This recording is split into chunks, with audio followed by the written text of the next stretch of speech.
Hello students, welcome to Maths Magnetics. I am Baldev Raj and I have been teaching maths and physics from last 30 years. तो students, हमने last time linear equation start किया था, अब हम उसी को आगे कंटिन्यू करेंगे। और मैंने उस समय आपको कुछ क्वेश्चंस कराए थे, एक मेथड बताया था जिसमें कि हम दो लीनियर इक्वेशंस को सॉल्व करते थे बाय इक्वेटिंग द कोफिशिएंट्स, और इसी को एलिमिनेशन मेथड भी कहा जाता है। और इसके दो मेथड्स और होते हैं, जिनमें एक क्रॉस मल्टीप्लिकेशन मेथड होता है और आपका एक ग्राफिकल मेथड होता है, और इसके अलावा एक सब्स्टिट्यूशन मेथड होता है। और मैंने आपको सजेस्ट किया था कि पहले आप एक ही मेथड पे मास्टरी कर लीजिए, उसके बाद दूसरे मेथड को कर सकते हैं हम।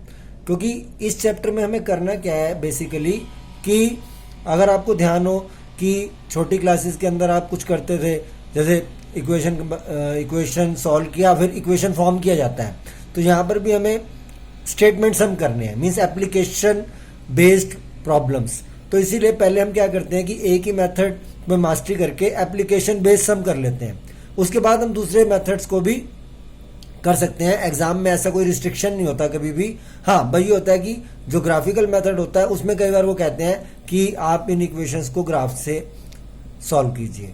तो मैं अब क्वेश्चन लिख रहा हूँ, थोड़ा टिपिकल क्वेश्चन करेंगे आज हम। उस दिन तो हमने स्ट्रेट फॉरवर्ड क्वेश्चन कर लिए थे।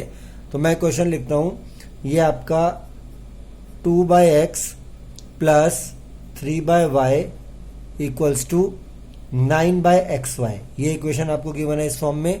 और एक इक्वेशन और गिवन है, वो भी मैं लिख रहा हूं अभी। तो देखो बच्चों, मैंने दूसरी इक्वेशन लिख दी है, यह है 4/x plus 9/y equal to 21/xy।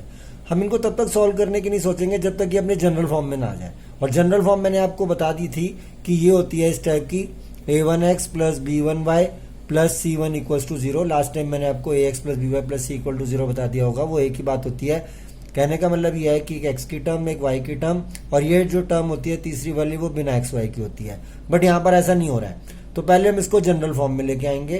तो ये हो जाएगा आपका, देखिए कैसे आएगा, आप एलसीएम ले लीजिए। हम पहले फर्स्ट वाली इक्वेशन को सॉल्व कर रहे हैं, तो अगर हम एलसीएम लेंगे एक्स वाई, तो ऊपर आ जाएगा आपका 2y plus 3x is equal to 9/xy। अभी हम सिर्फ इसी इक्वेशन को सॉल्व कर रहे हैं, इसमें क्या होगा, आपका एक्स वाई कैंसिल हो जाएगा, तो आपके पास इक्वेशन बन जाएगी 2y plus 3x equal to 9। इसी तरह से हम सेकंड इक्वेशन को सॉल्व कर सकते हैं एलसीएम लेके। तो मैं यहाँ कर देता हूँ इसको, अगर आप इसका एलसीएम लेंगे एक्स वाई, तो ये ऊपर आ जाएगा आपका 4y प्लस 9x, और ये हो जाएगा 21/xy। ये भी आपका xy कैंसिल हो जाएगा। तो देखिए, अब दूसरी इक्वेशन को मैं इसके नीचे लिख देता हूँ, 4y plus 9x equal to 21।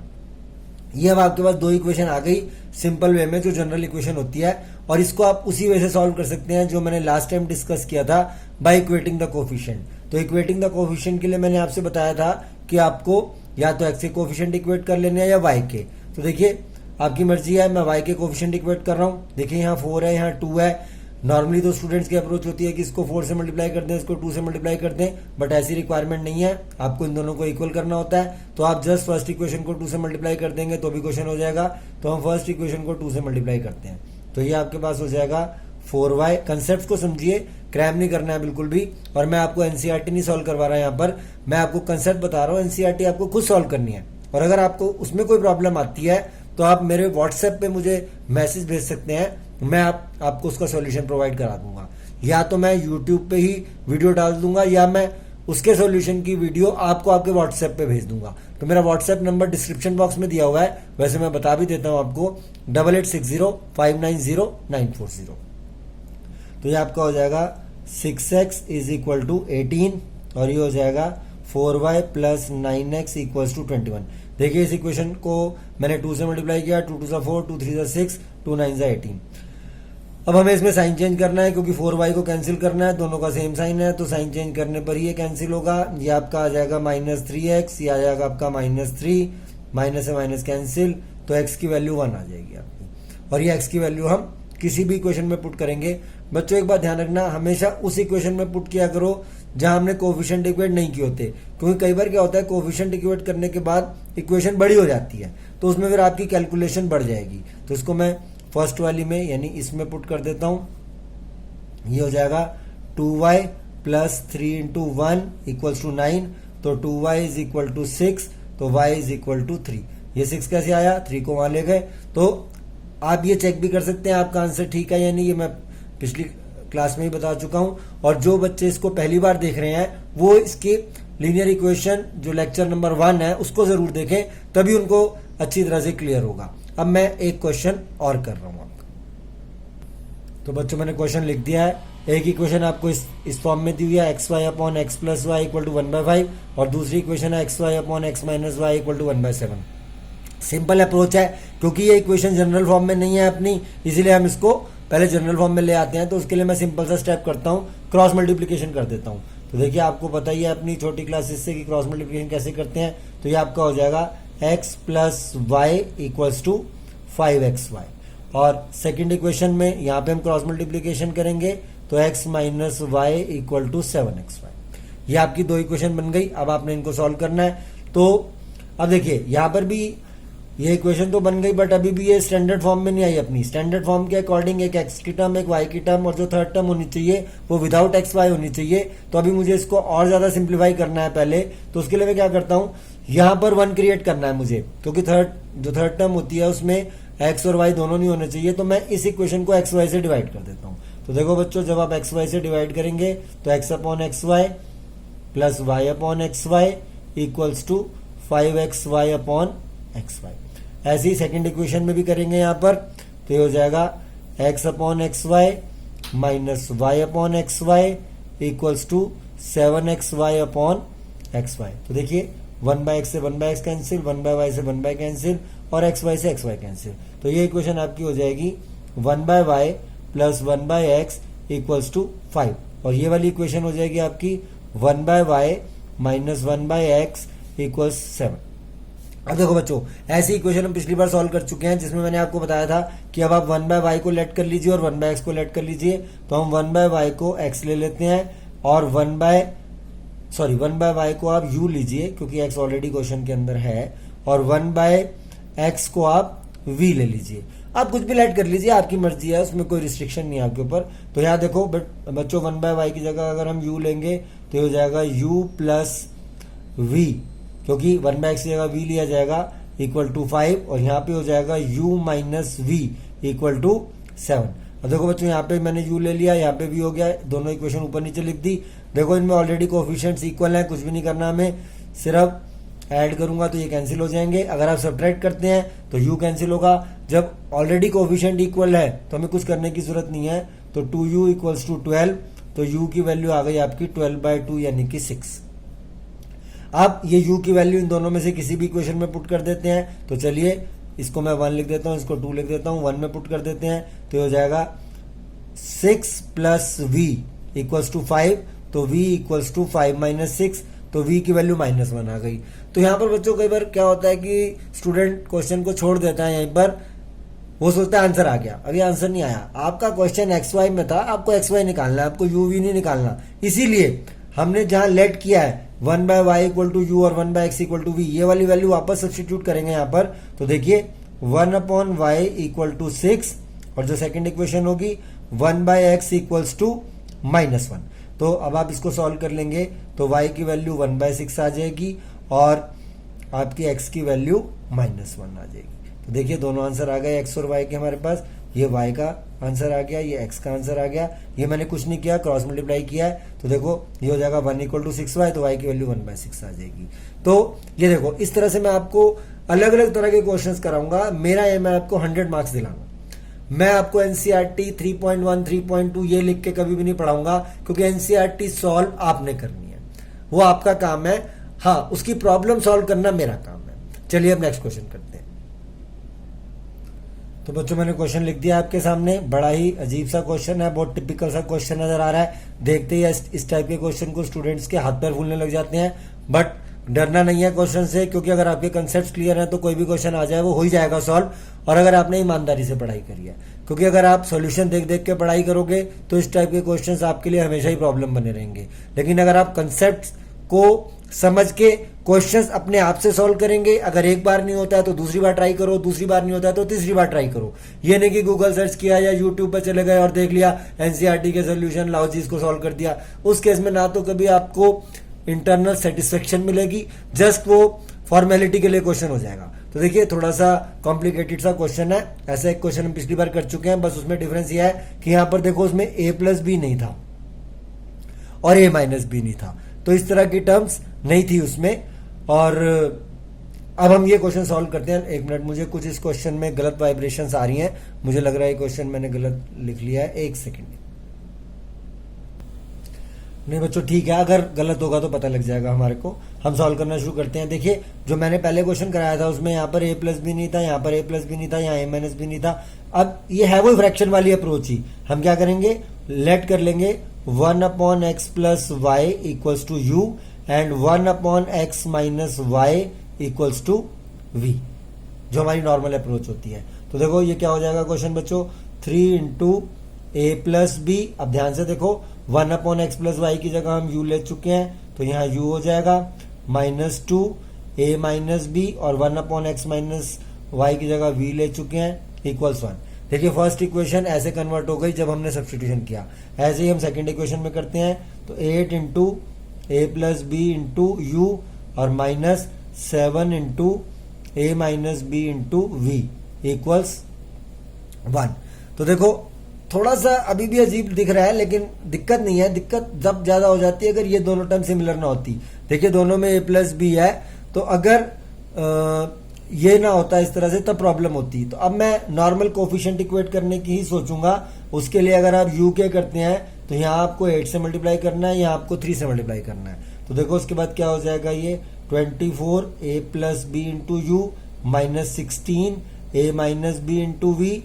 एक बात और ध्यान रखना, कई बार स्टूडेंट इस 8 को इधर वाली टर्म से मल्टीप्लाई करना भूल जाते हैं, तो आपको बड़ा ध्यान रखना है, क्योंकि नॉर्मली वो इसको भी कर देते हैं, इसको भी कर देते हैं, बट यहाँ पे भूल जाते हैं, तो बिल्कुल नहीं भूलना है। ये जो भी गलतियां स्टूडेंट कर सकता है, जो भी मिस्टेक्स वो कर सकते हैं, ये मैं अपने एक्सपीरियंस से बता रहा हूँ, क्योंकि 30 ईयर्स का टाइम बहुत बड़ा होता है पढ़ाने का, तो उसमें आइडिया होता है कि स्टूडेंट्स कहाँ कहाँ मिस्टेक करते हैं। तो इन सब से भी मैं आपको अवेयर कराता रहूंगा कि यहाँ यहाँ गलती हो सकती है। इस वजह से कभी भी वीडियो को स्किप मत कीजिए, एक एक चीज को ध्यान से सुनिए। अब यहाँ पर उठ जाएगा 24 into a plus b into u minus 3 7 21 into a minus b into v equals to 3। अब देखो बच्चों कोफिशिएंट इक्वेट हो चुके हैं, यहाँ 24 बन चुका है, मैं साइन चेंज कर रहा हूँ, साइन चेंज करने से ये कैंसिल होंगे और ये आपका कैंसिल। तो यहाँ पे क्या बच जाएगा, अब ये ध्यान से देखो बच्चों, ये 21 है, क्योंकि ये टर्म सेम है इसलिए मुझे माइनस करने में ज्यादा दिक्कत नहीं है। 21 में से सीधा 16 माइनस करूंगा तो 5 आएगा, क्योंकि दोनों में a माइनस बी है, इसीलिए इजीली सब्ट्रैक्ट हो गया वो। 8 माइनस 3 इक्वल्स टू 5, 5 से 5 कैंसिल हो गया। तो बच्चों v की वैल्यू आ गई 1 अपॉन a माइनस बी। अब ये v की वैल्यू इन दोनों में से किसी भी इक्वेशन में पुट करूंगा। मैं पहले ही आपसे कह चुका हूं कि जब कोफिशिएंट इक्वेट हो जाते हैं तो उसमें कई बार कैलकुलेशंस लेंथी हो जाती हैं, तो आप इसमें करिए। फर्स्ट इसको मैं नंबर दे रहा हूं, तो देखो 3 into a plus b into u minus, अब ध्यान से देखना 2 इंटू ए माइनस बी और v की जगह 1 upon a minus b equals 1। अब देखो ये a माइनस बी से a माइनस बी कैंसिल हो जाएगा। 3 into a plus b into u is equal to, ये हो जाएगा 3, क्योंकि ये -2 है, उधर जाके प्लस हो जाएगा, ये कैंसिल हो चुका है। 1 + 2 3, तो दिस इंप्लाइज जो u की वैल्यू आ जाएगी वो 1 अपॉन a प्लस बी आ जाएगी। देखिए ये भी कैंसिल हो गया। तो देखिए एक ये v की वैल्यू आ गई है हमारे पास, एक ये u की वैल्यू आ गई है हमारे पास, बट हमें x और y कैलकुलेट करना है। तो कोई बात नहीं, क्योंकि हमने क्वेश्चन के अंदर लेट किया है, मुझे वैल्यू वापस सब्स्टिट्यूट करनी है, तो हम इसमें पुट कर देते हैं। ध्यान से देखो 1 upon x plus y equals to 1 upon a plus b. अगर मैं इसे क्रॉस मल्टीप्लाई कर दूंगा तो x plus y equals to a plus b. इसी तरह से सेकेंड इक्वेशन है 1 upon x minus y equals 1 upon a minus b. जब इसे क्रॉस मल्टीप्लाई कर देंगे तो x minus y equals a minus b. तो अब आपके पास फिर से दो इक्वेशन आ गई, क्या क्या, x plus y equals a plus b and x minus y equals a minus b. Already coefficient equal है, सीधा ऐड करूंगा, ये कैंसिल हो जाएगा, यहाँ b भी कैंसिल हो गया, तो 2x की इक्वल्स टू 2a आ गया, तो x इक्वल्स टू a आ गया। अब ये आप x की वैल्यू इन दोनों में से किसी भी इक्वेशन में पुट कर लीजिएगा, तो आपका y भी कैलकुलेट हो जाएगा। कर देते हैं, इधर देखिए x की जगह a लिखेंगे, a plus y equals a plus b, a से a कैंसिल हो जाएगा, तो y की वैल्यू b। तो आपका एक आंसर आ गया x इक्वल टू ए और एक आंसर आ गया x इक्वल टू बी। तो देखिए मैंने आपको कुछ टिपिकल क्वेश्चंस भी करा दिए हैं इसके। अब हम इस चैप्टर को थोड़ा और आगे बढ़ाते हैं। यहां तक हमने कर लिया है कि जब दो लीनियर इक्वेशंस गिवन होती हैं तो उनको किस वे में सॉल्व किया जाता है। तो हमने जो मेथड पढ़ा है बाय इक्वेटिंग द कोफिशिएंट, या इसको एलिमिनेशन मेथड भी बोला जाता है, उससे हमने अभी तक सारे क्वेश्चन सॉल्व किए हैं। और मैं आपसे ये सजेस्ट करता हूं कि अभी 2-3 दिन और आप इसी मेथड को प्रैक्टिस करो, क्योंकि जब मैं इसकी प्रैक्टिकल सम्स करा दूंगा सारे, उसके बाद मैं आपको बाकी का मेथड बता दूंगा, तो उससे आपका इजीली हो जाएगा सब कुछ, कोई प्रॉब्लम नहीं आएगी। क्योंकि अगर आप हर तरह के मेथड को अभी प्रैक्टिस करने बैठ जाओगे तो फिर जो प्रैक्टिकल सम्स हैं, जो एप्लीकेशन बेस्ड टाइप सम्स है, वहां तक पहुंचने में हमें काफी टाइम लग जाएगा। तो मैं नहीं चाहता कि वहां तक पहुंचने में हमें ज्यादा टाइम लगे। तो अब हम आगे इसको सॉल्व करते हैं। देखिए मैंने आगे चैप्टर को बढ़ाते हैं, जिसमें मैंने आपको अब ये बताता हूं।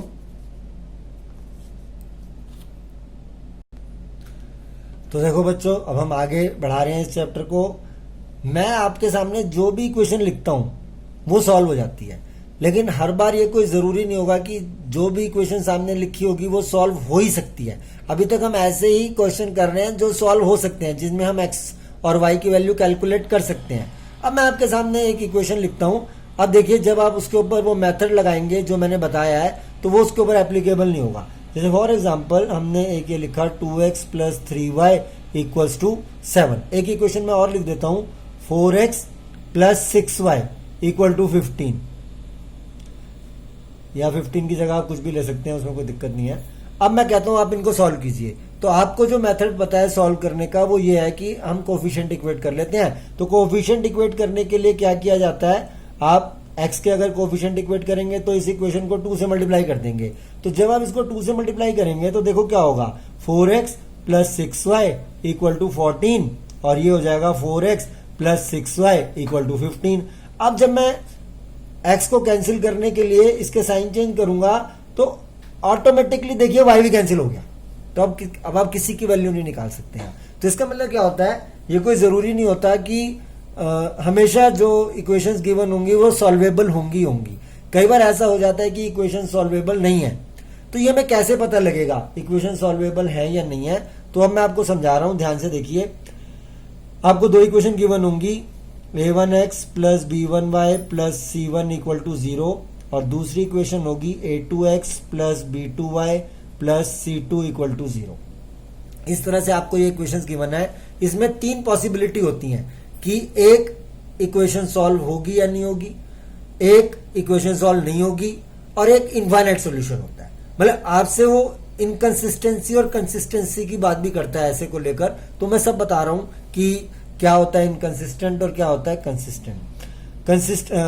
इसमें आप देखिए, जैसे if a1/a2 is not equal to b1/b2, अगर ऐसा आए। देखिए अभी तक हमने इस क्वेश्चन से पहले जितने भी क्वेश्चन किए थे, अब आप उनको चेक कर लीजिएगा, सब में a1/a2 और b1/b2 की रेशियो इक्वल नहीं आ रही थी। आप चेक कर सकते हैं उसको, जितने भी क्वेश्चन किए हैं अब तक हमने, उन सब में a1/a2 और b1/b2 की रेशियो इक्वल नहीं आ रही थी। तो जब ये पॉसिबिलिटी होती है कि a1/a2 is not equal to b1/b2, उस केस में हम कहते हैं कि जो 2 गिवन इक्वेशन है ये कंसिस्टेंट है और इनका यूनिक सॉल्यूशन है। तो हम लिख देते हैं, इसके सामने मैं लिख रहा हूं कि अगर ये कंडीशन होल्ड करती है, ये रेशियो होल्ड करती है, तो the given equations have unique solution. Unique solution का मतलब होता है कि आप उन दोनों में से x और y की वैल्यू कैलकुलेट कर सकते हैं, और इसी चीज को कंसिस्टेंस कहा जाता है। कंसिस्टेंस यानी गिवन सिस्टम जो है कंसिस्टेंस है, या कंसिस्टेंट भी कह देते हैं इसको। अब इसके अलावा 2 पॉसिबिलिटी और होती हैं। If a1/a2 is equal to b1/b2 is not equal to c1/c2, ये वाला केस है। और अब ध्यान से देखें, ये 2 इक्वेशन जो है, इसमें a1 क्या है, a1 है 2, b1 क्या है 3, और c1 क्या है 7, और जो दूसरी इक्वेशन है a2 क्या है 4, b2 क्या है 6, और c2 क्या है 15। अगर हम a1/a2 लेंगे, ध्यान से देखिए, वो 1/2 आएगा, और अगर मैं b1/b2 लूंगा वो भी 1/2 आएगा। तो a1/a2 और b1/b2 इक्वल आ गया, बट मैं c1/c2 लूंगा तो वो 7/15 आएगा, यानी a1/a2 और b1/b2 के इक्वल नहीं आएगा। तो ये वाली जो कंडीशन होती है इसे कहा जाता है the given equations have no solution, कि अगर आप इनको सॉल्व करोगे तो यहां वैल्यू सॉल्व नहीं हो पाएगी, और इस चीज को इनकंसिस्टेंट बोला जाता है, इनकंसिस्टेंट। थर्ड कंडीशन होती है if a1/a2 is equal to b1/b2 is equal to c1/c2, यानी ये तीनों रेशियोज इक्वल हो जाएं, तो उस केस में इनफाइनाइट सॉल्यूशन बोला जाता है। तो the given system has infinitely many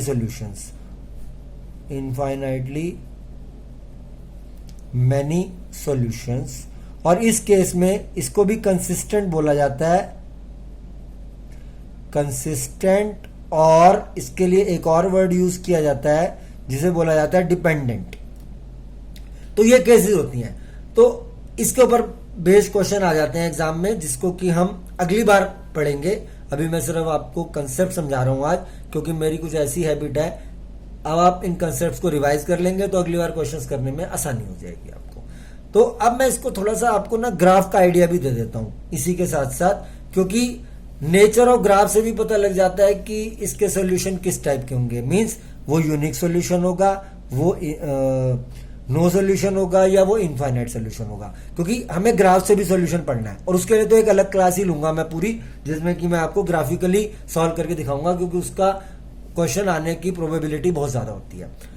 तो अब हम आगे चलते हैं, मैं ग्राफ से आपको समझाता हूं। अभी हम फेयर ग्राफ तो नहीं बनाएंगे, मैं रफ ग्राफ ड्रॉ करके दिखाऊंगा आपको, और बताऊंगा कि अगर इस टाइप का ग्राफ होगा तो उसका इस टाइप का सोल्यूशन होगा।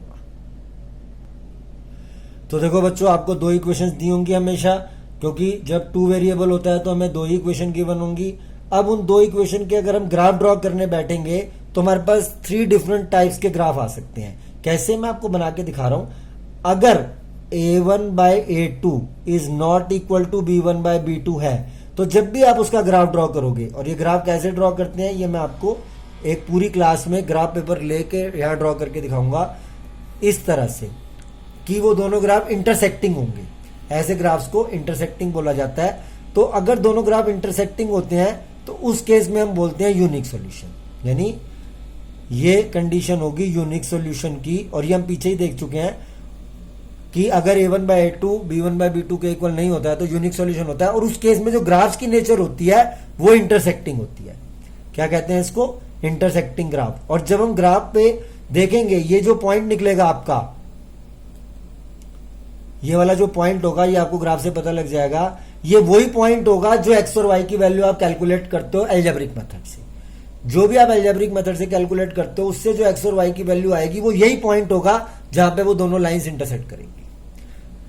तो बच्चों, इसके बाद आ जाते हैं दूसरा, यानी if a1/a2 is equal to b1/b2 is not equal to c1/c2। अभी हमने देखा था, और इस केस में मैंने आपको कहा था कि the given system of equations have no solution, और उसको हमने इनकंसिस्टेंट बताया था। लेकिन जब आप इनका ग्राफ ड्रॉ करोगे तो इनका ग्राफ इस तरह से पैरेलल लाइंस आ जाएंगी। जब आप उन दो इक्वेशंस का ग्राफ ड्रॉ करोगे तो वो पैरेलल लाइंस आ जाएंगी। इसका मतलब इफ अगर ये वाली कंडीशन होती है, यानी अगर नो सॉल्यूशन होता है, तो नो सॉल्यूशन में जो ग्राफ की नेचर होती है वो ग्राफ्स आर पैरेलल ग्राफ आते हैं आपके।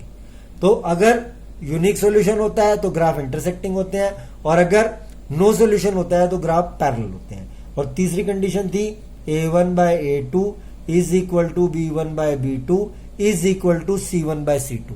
अगर ये चीज होल्ड करती है, ये रेशियोज होल्ड करती हैं, इक्वल होती हैं तीनों, तो उस केस में क्या होगा बच्चों, जब आप ग्राफ ड्रॉ करोगे आप ये देखोगे, जैसे मान लो आपने एक ग्राफ ये ड्रॉ कर लिया, तो जब दूसरी इक्वेशन का ग्राफ ड्रॉ करोगे वो भी इसके ऊपर आ जाएगी, वो भी इसके ऊपर ही आएगी। ऐसे ग्राफ का मतलब होता है कि इनफाइनाइट सॉल्यूशन, और इसे कहते हैं कोइंसिडेंट ग्राफ। कोइंसिडेंट का मतलब एक के ऊपर एक लाइन आ जाएगी, ना वो ऐसे इंटरसेक्टिंग आएगी ना वो ऐसे पैरेलल आएगी, वो एक के ऊपर एक आएगी, तो इसे कोइंसिडेंट ग्राफ कहा जाता है। और इसका मतलब क्या होता है, इनफाइनाइट सॉल्यूशन। और इनफाइनाइट सॉल्यूशन के लिए मैंने आपसे ये भी बताया है कि उसको कंसिस्टेंट बोला जाता है हमेशा। इनफाइनाइट का मतलब इनकंसिस्टेंट नहीं होता, इनकंसिस्टेंट सिर्फ नो सॉल्यूशन होता है, तो ये इनकंसिस्टेंट होता है। इसके लिए मैंने आपको एक वर्ड और बताया था, डिपेंडेंट। और यहां पर ये आपका कंसिस्टेंट होता है। तो ये आज की क्लास है, आज मुझे इतना ही पढ़ाना था। अब हम अगली क्लास कंटिन्यू करेंगे। इसके बाद मैं यही चाहता हूं कि आप मेरी इस चैनल को, मेरी इस वीडियो को अपने मैक्सिमम दोस्तों के साथ शेयर करें, जिससे कि उनको भी आज के बाद ट्यूशन की जरूरत ना रहे। मैं इस बात को लेकर फुल्ली कॉन्फिडेंट हूं कि अगर आप पूरे साल मेरी वीडियोस को ध्यान से देखोगे तो आपको कोई ट्यूशन की जरूरत नहीं रहेगी, ना ही ऑनलाइन, ना ही ऑफलाइन, ना ही ग्रुप क्लासेस, ना ही इंडिविजुअल कोचिंग। सिर्फ आपको इन वीडियोस को ध्यान से देखना है, और जिस स्पीड से मैं पढ़ा रहा हूं आपका सिलेबस दिसंबर तक कंप्लीट हो जाएगा, इसमें कोई डाउट ही नहीं है। आपकी जो भी प्रॉब्लम आती है आप मेरे को व्हाट्सएप पे भेज दीजिए। मेरा व्हाट्सएप नंबर है 8860590940। ये वैसे मैंने डिस्क्रिप्शन बॉक्स में भी दे दिया, तो आप भेजिए। मैं उसको या तो यूट्यूब पे सोल्यूशन डालूंगा या आपको ही उसका वीडियो सोल्यूशन बना के भेज दूंगा इसी तरह से। ओके बच्चों, बाय बाय।